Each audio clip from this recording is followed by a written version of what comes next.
Overhand Barbell Row. The main muscles used are the back muscles. To perform this one correctly, grab the barbell with an overhand grip just outside shoulder width apart.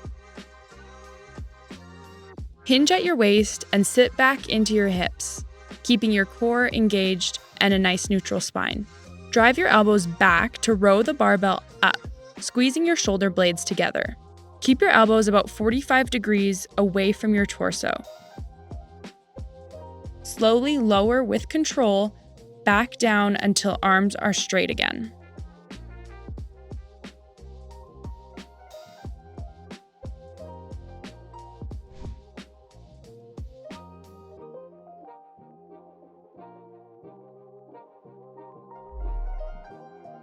Avoid flaring your elbows.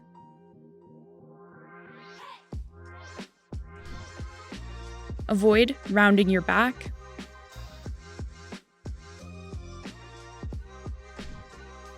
Avoid gazing up and arching your back.